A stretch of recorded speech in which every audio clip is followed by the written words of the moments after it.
माहम साहब आप जो है दोस्तों आपका और हमारा अपना रिएक्शन यूट्यूब चैनल चलते हैं दोस्तों। वीडियो में प्रशांत सर की वीडियो है। वीडियो का टाइटल है video India Parle G in Gaza goes viral, Indians are shocked at this incident जो भी है। खैर देखते हैं क्या वीडियो बात करते हैं। नमस्कार, वेलकम टू करियर 247। मैं हूं प्रशांत धवन। नाउ रिसेंटली ये जो फोटोज आप देख रहे हैं ना, ये वायरल हो गई थी सोशल मीडिया पर। रीजन इसका ये है कि यहाँ पर जो ये आपको पिता दिख रहे हैं, ये गाजा के हैं। जो ये बच्चा है, ये भी गाजा का है। और बच्चा यहाँ पर पार्ले जी बिस्कुट खा रहा है। इसके पिता ये फोटोज जो वीडियोज हैं, ये सोशल मीडिया पे अपलोड करते हैं और ये कहते हैं चाहे एक पार्ले जी का बिस्कुट मुझे ऑलमोस्ट 2400 रुपए का भी पड़े, तब भी मैं नो नहीं कह सकता। मैंने अपने बच्चे के लिए इसका फेवरेट बिस्कुट कहीं से खरीदा और इसके लिए लेके आया। नाउ ये पोस्ट देखकर कई इंडियंस शॉक थे कि पार्ले जी का जो ये छोटे वाला ये पैकेट है, ये तो पूरे भारत में 5 रुपए का बिकता है। तो 5 रुपए का इंडियन बिस्किट ये गाजा में 2400 रुपए का कैसे हो जाता है? ये इतनी इन्फ्लेशन तो समझ में भी नहीं आती। और उसके आगे फिर कई लोगों ने यह भी सवाल पूछा कि इंडियन पार्ले जी गाजा पहुंचा कैसे? तब यहां पर समझ में आया कि हो क्या रहा है। देखिए, भारत ने पिछले 2 सालों में जब से गाजा और इजराइल की वॉर, हमास इजराइल वॉर जो भी आप कहना चाहे, शुरू हुई है, भारत ने लगातार बहुत सारी दवाइयां, बहुत सारा खाना और मिलियंस ऑफ डॉलर्स दिए हैं गाजा को ह्यूमैनिटेरियन एड के रूप में। और अगर यहाँ पे आपका सवाल यह है कि हम लोग तो इनको मदद करते हैं, खाना भेजते हैं फिलिस्तीन के लोगों को जब यहाँ पे इनको खाने पीने की कमी होती है, मगर जब हमारे यहाँ जब पहलगाम में अटैक हुआ तब इन्होंने निंदा करी, तो इसका आंसर है हाँ। इन लोगों ने कंडेम किया था पहलगाम अटैक को और एक चिट्ठी भी लिखी थी पीएम मोदी को और अपना सपोर्ट भी दिया था भारत को। ये सब अपनी जगह है। हाँ, पाकिस्तान की निंदा नहीं करी इन लोगों ने। मगर हम लोगों ने अपनी तरफ से, आप अगर देखो, अक्टूबर 2023, अक्टूबर नवंबर 2024 लगातार 70 टन, 65 टन, बहुत से गुड्स, बहुत सारा खाना भेजा है गाजा में। और गाजा में देखिए बच्चों में ना, जो ये पार्ले जी बिस्कुट है, ये बहुत ज्यादा फेमस है और इसलिए भारत ने बहुत सारे डब्बे इन पार्ले जी के बिस्कुट के अलग से भेजे थे। ये फ्री ऑफ कॉस्ट है, इसका हम पैसा चार्ज नहीं करते। 5 रुपए भी जो इसकी एक एमआरपी है भारत में, वो भी हम इसका चार्ज नहीं करते। ये फ्री में लोगों में बंटना चाहिए था। मगर जो ये पोस्ट वायरल हुई है, इससे ये साबित हो जाता है कि गाजा में हाई लेवल करप्शन हो रहा है। आम लोगों तक जो फ्री की एड है, ये नहीं पहुंच रही। हो यहाँ पर क्या रहा है कि फ्री की एड आ रही है, उसके बाद कोई ना कोई बिचौलिए, अब अगेन वो किसके लोग हैं? क्या वो हमास के लोग हैं? क्योंकि गाजा पट्टी में हमास सिर्फ एक मिलिट्री संगठन नहीं है, उनकी जो सरकार है वो भी हमास ही संभालती है। तो जो ये फ्री की एड है, फ्री का सब ये खाना है, किसके हाथ लग जाता है कि उसके बाद होनी स्टार्ट हो जाती है ब्लैक मार्केटिंग। और गाजा में आज के समय जो खाने की कमी है, इसका गंदा फायदा उठाकर 5 रुपए का बिस्कुट भी 2400 रुपए का बेचा जाता है गरीब लोगों को। और अगर यहाँ पे आपका सवाल यह है कि क्या गाजा में स्थिति इतनी खराब है, WHO, वर्ल्ड हेल्थ ऑर्गेनाइजेशन ये क्लेम कर रहा है कि इजराइल ने ब्लॉकेड कर रखी है एड गाजा में, इंटरनेशनल एड इस वक्त, मतलब आने वाले अभी कुछ महीनों में ये गाजा में नहीं पहुंच पाएगी। और इस वजह से लोग यहाँ पर भूखे मर रहे हैं, बीमार हैं और कई लोग आज के समय यहाँ पर गाजा में मर रहे हैं ना। इसको लेकर देखिए, आईडीएफ के जो चीफ ऑफ स्टाफ है जनरल एयाल जमीर, इन्होंने एक स्टेटमेंट दी रिसेंटली। इन्होंने ये कहा कि हमने ये डिस्ट्रक्शन तुम पर नहीं लाई। इनका मैसेज था गाजा के लोगों को कि हमने ये वॉर स्टार्ट नहीं करी। हम लोग आज के समय तुम्हारा फूड, शेल्टर, पैसा ब्लॉक करके नहीं बैठे। हम लोग हॉस्पिटल या फिर स्कूलों में नहीं छुपते। हम कोई लग्जरी की लाइफ नहीं यहाँ पर बिता रहे। That's your leadership, the ones holding are hostages, ये यहाँ पर कह रहे हैं। ये सब अभी के अभी खत्म हो सकता है अगर हमास इजराइल के जो हॉस्टेजेस हैं ये वापस लौटा दे। हमास के पास सिंपल ऑप्शन है, रिलीज द हॉस्टेजेस।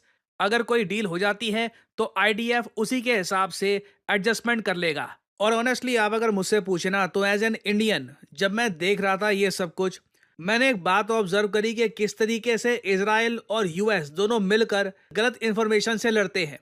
यूएस में देखिए इन लोगों ने ये क्या कर रखा है कि व्हाइट हाउस की जो स्पोक्समैन है ना, उनको रियल टाइम डेटा देते हैं। व्हाइट हाउस की स्पोक्समैन को बातचीत करने का काफी अच्छा एक्सपीरियंस है और ये उसी वक्त मीडिया के सामने तथ्य रख देती है। इंडिया में आप देख लो, जो हमारी प्रेस ब्रीफिंग होती है फॉरेन मिनिस्ट्री की, बहुत सरकारी सी लगती है। ऐसे लगता है कि आराम आराम से बातचीत हो रही है, जो आदमी बात कर रहा है ऐसा नहीं है कि बहुत एक अच्छे कम्युनिकेटर है वो। फॉर एग्जांपल मैं आपको दिखाऊं, इधर रिसेंटली ना ये रिपोर्ट्स छापी गई वॉशिंगटन पोस्ट द्वारा कि इजरायली मिलिट्री ने गाजा में ओपन फायरिंग कर दी और कई लोग इससे मारे गए। नाउ इजराइल ने कहा कि इन्होंने ऐसा कुछ किया नहीं है। इंटरनेशनल मीडिया पहुंच गया यूएसए के पास, उनसे पूछा कि जी आप बताओ, आप यहाँ पर क्या कहोगे? एक तरफ तो लोगों के पास खाने को नहीं है, दूसरी तरफ इजराइल ने यहाँ पे मारना शुरू कर दिया लोगों को। तो व्हाइट हाउस की जो प्रेस सेक्रेटरी है आज के समय, कैरोलिन लियाविट, इन्होंने ओपनली ये बोल दिया कि हम हमास की स्टेटमेंट्स को एज ए फैक्ट नहीं लेते। जबकि अभी जो ऑपरेशन सिंदूर वाले केस में आप देखो, कई वेस्टर्न न्यूज आउटलेट्स ने ना पाकिस्तानी मिलिट्री की स्टेटमेंट को एज फैक्ट लेकर रिपोर्ट कर दिया और बहुत सारे आर्टिकल छाप दिए। ये जो 45 सेकंड की जो क्लिप है ना, ये देखिए किस तरीके से यूएसए ने यहाँ पर डिफेंड किया है इजराइल को। Unfortunately, unlike some in the media, we don't take the word of Hamas with total truth. We like to look into it when they speak. Unlike the BBC, who had multiple headlines, they wrote, Israeli tank kills 26, Israeli tank kills 21, Israeli gunfire kills 31, Red Cross says 21 people were killed in an aid incident, and then, oh wait, they had to correct and take down their entire story, saying we reviewed the footage and couldn't find any evidence of anything. Oh. Okay, so we're going to look into reports before we confirm them from this podium or before we take action, and I suggest that journalists who actually care about truth do the same to reduce the amount of misinformation that's going around the globe on this front. Now इस type की communication Bharat के पास नहीं है कि openly Bharat सरकार की तरफ से कोई व्यक्ति खड़ा हो और कहे कि अच्छा ये ब्लूमबर्ग ने ये आर्टिकल छाप दिया, सीएनएन ने ये आर्टिकल छाप दिया। ये सही इन्फॉर्मेशन नहीं है, दिस इज इनकरेक्ट इन्फॉर्मेशन। और इससे पहले भी काफ़ी बार इंस्टेंसेस हुए हैं जब इन्होंने अपनी स्टोरी चेंज करी है। ये होता है नैरेटिव बिल्ड करना, अपनी इन्फॉर्मेशन वॉर में अपनी आवाज़ दुनिया के सामने रखना। जो काम शशि थरूर साहब अब जाकर कर रहे हैं यूएस में जाकर और जगह जाकर, अगर रियल टाइम बेसिस पर मान लीजिए शशि थरूर या फिर उनके जैसे किसी व्यक्ति को हम पूरा डेटा, पूरी इन्फॉर्मेशन देकर कहते कि आप रिप्रेजेंट करिए इंडिया को, आई थिंक नैरेटिव वॉरफेयर में भारत कहीं और खड़ा होता। और जो नैरेटिव को लेकर वॉरफेयर है ये आज भी चल रही है। बीबीसी ने रिसेंटली एक आर्टिकल पब्लिश किया जहां पर इन्होंने आरोप लगाया है कि गाजा ने ग्रेवेस्ट वॉर क्राइम किए हैं। कई लोगों को लिटरली ये लोग भूख से मार रहे हैं। एक्चुअली कई लोग इसराइल पे आरोप ये लगा रहे हैं कि इसराइल का टैक्टिक ये है कि गाजा के लोगों को भूख से ना तड़पाओ, इतना तड़पा दो कि ये हमास के अगेंस्ट विद्रोह करना शुरू कर दे। आपने देखा होगा इसराइल के कई मिनिस्टर, जीवन नेतन्याहू, ये कह रहे हैं कि गाजा में इंटरनली हमास के अगेंस्ट विद्रोह हो रहा है और हमास जब भी देखता है कि कोई लोग इनके अगेंस्ट खड़े हो रहे हैं तो उसको ये मार देते हैं। तो इसराइल का ये अभी के लिए गेम प्लान लग रहा है। मगर साथ ही साथ इसराइल ने रिसेंटली एक वीडियो ये भी रिलीज करी है कि ये एड तो अलाउ कर रहे हैं इसराइल को, मगर लिमिटेड एड, वो भी इसराइल की वेरिफिकेशन के बाद। इसराइल ये नहीं चाहता कि ह्यूमैनिटेरियन एड के नाम पर हमास बस पैसा कमाना शुरू कर दे यहाँ पे और उस पैसे का दुरुपयोग हो। यहाँ पे आप देख पाओगे 2 जून को यहाँ पे इसराइल ने ये पोस्ट किया है कि 4 एड सेंटर्स ओपन किए गए हैं, aid reaches civilians directly safely. अब ये हमास या फिर किसी और बिचौलिए को बीच में से हटा रहे हैं ताकि ऐसा ना हो कि पहले एड पहुंचे, एड फ्री की है, वो बिचौलिया अपने 2-3 हज़ार रुपए पर छोटी सी चीज़ के भी 2-3 हज़ार रुपए कमा रहा है और वहाँ पे ग्राउंड लेवल पर बस जिन लोगों के पास थोड़ा बहुत पैसा है उन तक ही खाना जा रहा है। और मेन पॉइंट यहाँ पे आप देख पाओगे, Hamas is blocked from stealing the aid to fuel its terror machine. ये जो 40 सेकंड की क्लिप है ये आप देख सकते हैं। यहाँ पे इधर आप देख पाओगे ये है एड, ये 4 एड सेंटर है। 3 तो राफा में है, वो आपको याद होगा इन्होंने कैंपेन शुरू किया था ऑल आइज ऑन राफा, सबसे ज्यादा इनके रिफ्यूजी कैंप आज के समय यहीं पे है। 3 एड सेंटर यहाँ पे है, एक गाजा के बीचों बीच है। नॉर्दर्न गाजा में कोई भी इनका एड सेंटर नहीं है। Have been established across Gaza in a U.S.-led initiative supported by Israel. These centers are operated by international aid organizations and protected by American civilian security forces, built after months of coordination between the U.S., Israel, and global partners. They represent a major shift in how aid reaches Gaza's civilians, organized, secure, and accountable. Unlike previous efforts, this model is already proving more effective at delivering aid and keeping it out of Hamas's hands. अब यहाँ पे देखिए, मेरी ना हमेशा कोशिश यही होती है, ऐसे टॉपिक जो बहुत सेंसिटिव होते हैं, लोगों के यहाँ पे बहुत स्ट्रॉन्ग ओपिनियन होते हैं, यहाँ पे मेरी कोशिश यही रहती है कि दोनों साइड का जो वर्जन है आपके सामने रखो। इजराइल ये कह रहा है कि पहले की एड क्या होती थी, गाजा के थ्रू जाती थी, ब्लैक मार्केटिंग होती थी, अब हमने वो सब रोक दिया है। जो लोग इजराइल के अगेंस्ट बोलते हैं वो ये कह रहे हैं कि इजराइल का मॉडल बेकार है, इजराइल का जो ये मॉडल है कि गाजा को हटा दो बीच में से बिचौलिए की तरह, इस वजह से लोग और ज्यादा भूख से मर रहे हैं। ग्राउंड लेवल पर क्या सच्चाई है, क्या हो रहा है, ये तो देखिए वहां पर जो लोग रह रहे हैं वही फील कर पाएंगे। मैंने आपको दोनों तरफ से जो नैरेटिव है, इजराइल का नैरेटिव और जो लोग इजराइल के अगेंस्ट बात कर रहे हैं, उन दोनों का नैरेटिव आपके सामने रख दिया है। बाकी देखिए the rest is up to you, आप जिसका यकीन करना चाहें कर सकते हैं। फाइनली यहाँ पे आपसे पूछूंगा एक MCQ. Norway chess tournament recently बहुत ही ज्यादा न्यूज में था। मैग्नस कार्लसन ने जो वो टेबल पे हाथ पटका था अपना और वो काफी गुस्सा हो गए थे, वो वीडियो वायरल हो गई थी दुनिया भर में और सडनली नॉर्वे चेस टूर्नामेंट पूरी दुनिया में सुर्खियों में आ गया। आपको बताना है कि ये टूर्नामेंट अब जब खत्म हो चुका है, इस टूर्नामेंट का जो मेंस या फिर ओपन जो इनका सेक्शन था इस टूर्नामेंट का, वो किसने जीता है। ये है यहाँ पे आपकी options: Fabiano Caruana, Magnus Carlsen, Bharat के गुकेश या फिर भारत के अर्जुन एरिगाइसी। कमेंट सेक्शन में करिए उत्तर। जो लोग देंगे सही आंसर उनकी कमेंट को मैं दे दूंगा हार्ट, ताकि बाकी लोग समझ पाएं कि सही उत्तर क्या है। देखिए मेरा मानना है अगर आज के समय आप आर्टिफिशियल इंटेलिजेंस का इस्तेमाल नहीं कर रहे काम में, तो आप किसी और ही युग में जी रहे हैं, क्योंकि एआई की मदद से आप बहुत सारी जॉब्स कर सकते हैं, आप बहुत सारा पैसा कमा सकते हैं, अपने आप को अपस्किल। तो जी दोस्तों, वीडियो खत्म। सबसे पहले तो अफसोस है उन निहत्थे बच्चों जो भूख से मार रहे हैं, जिनके पास खाने कुछ नहीं है, उनके लिए। और अफसोस है उनके लिए जो माएँ, जो बहनें, जो बेटियां अपने भाइयों, अपने शौहरों, अपने बेटों की जान के लिए तगदो कर रही हैं। हमारे सपोर्ट तो उनके साथ ही है टोटली। बाकी इंडिया पर मैं आऊँगा। इंडिया जो ये प्रशांत सर कह रहे हैं ना कि हमने हर साल 60 टन 70 टन, ये तो ऐसी बात है, किसी को बुरी लगे तो सॉरी, लेकिन सच यही है। ये तो ऐसी बात है किसी को गोली मार कर और उसे कहा जाए यार ये तुम खा लो।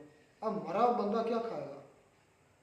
गोली मारी, शूट किया, शूट करने के बाद उसका हाथ मुँह धुला कर अच्छे कपड़े पहना कर फिर कोई खाने देना दे दिया खाने के लिए कि ये खा लो। इंडिया आजकल ऐसा कर रहा है। मैं हर बात इंडिया के सपोर्ट में नहीं कर सकता। जहाँ इंडिया गलत होगा वहाँ मैं गलत कहूँगा। इंडिया इजराइल को सपोर्ट कर रहा है, टोटली हर लिहाज से कर रहा है, इंटरनेशनल भी, मिलिट्री भी, हर लिहाज से सपोर्ट करता है। क्योंकि वो इनको करते हैं, ये भी करते हैं कि मजबूरी हो गई। और साथ में फ़लस्तीन को भी सपोर्ट करते हैं खाने पीने के लिए। तो ये दौरा में आ रहा है। खैर बुरी लग सकती किसी को, लेकिन सॉरी टू से जो मैं कहना था मैं क्या दिया कि ये ऐसे ही है। इंडिया को उधर इमदाद भेजना, किसी बंदे को फायर मारें, शूट डाउन करें, शूट डाउन करने के बाद जब वो मर जाए उसके बाद उसको कपड़े इंडिया पहना के उसका हाथ मुँह धुलाए, फिर उसको खाने के लिए अच्छे से का खाना रेस्टोरेंट में पेश करके ये खाना खाओ। अब मरा बंदा क्या खाएगा?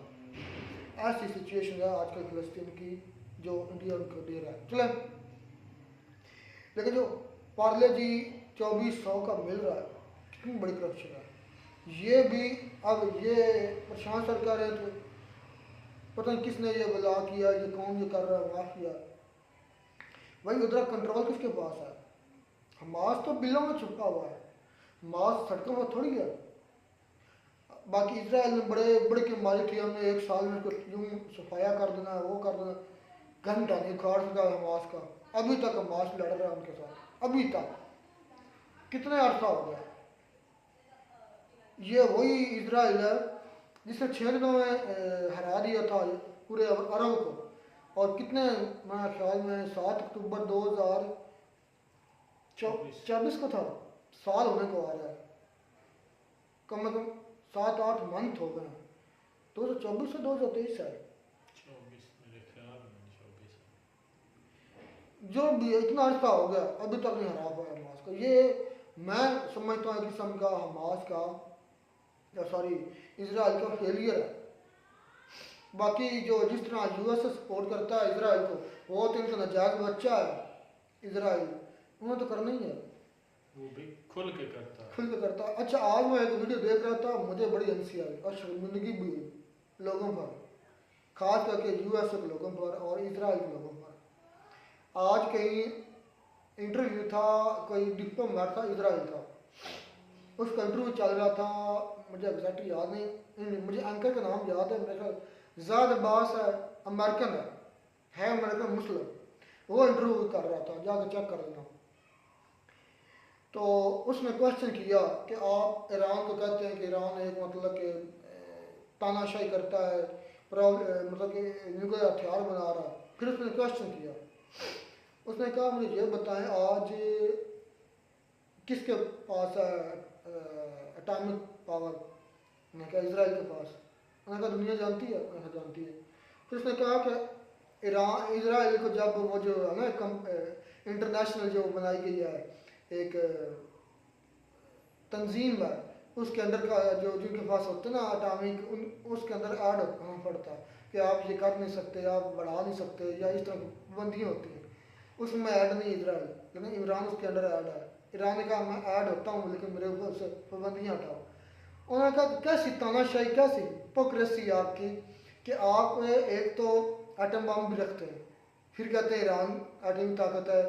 मतलब कि दुनिया है ही हिपोक्रेट, जिसका जाम मतलब मैं ना वो। अच्छा, सबसे बड़ी हैरानी वाली बात है कि एक चीज़ जो है वो इमदाद के लिए भेजी जा रही है, और वही चीज़ जो है वहाँ पे इस तरह उसका जो है कह लें कि उसको मुझे लगता है कि वहाँ पे ना कोई गैंग है जो ये सारी जितनी भी इमदाद जाती है ना उसको अपने अंडर करके बाकी सेल करता है। तो एक चीज़ जो है 5 रुपए की इंडिया में फरोख्त हो रही है, उसके बाद भाई वो 2400 में वहाँ नहीं, उधर तो फ्री में जा रही है ना। नहीं, इंडिया तो 5 रुपए वहाँ पे कीमत लगा ले, लेकिन इंडिया जो है वहाँ पे फ्री में दे रहा है। तो आगे कोई ऐसा संगठन है जो इसको हैंडल कर रहा है, चीजें जो इजराइल जितनी भी जाती हैं इजराइल बेच रहा है। तो इसका मतलब ये तो नहीं है कि हमास तो वाकई भाई वो तो कह लें कि छुपे हुए होंगे कहीं अपनी जानें बचा कर। तो ये याद मुझे तो यही लगता है कि वहाँ के लोग ना हो या वहाँ का कोई गैंग ना हो जो, लेकिन होगा कैसे? एक तरफ तो इजराइल उनको मार रहा है, तो फिर आम आवाम भी वहाँ पर तो मेरे ख्याल में नहीं सेव होगी, तो वो भी छुपती फिरती होगी। लेकिन जो भी कर रहा है भाई बहुत गलत हो रहा है। एक तो उन पर जुल्म हो रहा है और बाकी जो इमदाद जाती है उसको पकड़ के उनको महंगी जो है इजराइल का जो चीफ है उनका नहीं बयान सुना तुमने? तुम्हें कहा कि ये तुम की अभी बनाई लाई है मुसीबत है, ये कि हमारे हॉस्टेजेस छोड़ दो, हम अभी आपकी जो ब्लॉकेड है छोड़ देते हैं, हम खुराक जो है देते हैं। सोचो यार उनके लोगों का, और इतनी बेगैरत दल्ली हमारे मुसलमान हैं, दल्ले बेगैरत हैं यार। मेरे मुँह से गाली निकल जानी है, बंद करो मुझे, मुँह से गाली निकल जानी है। मैं बहुत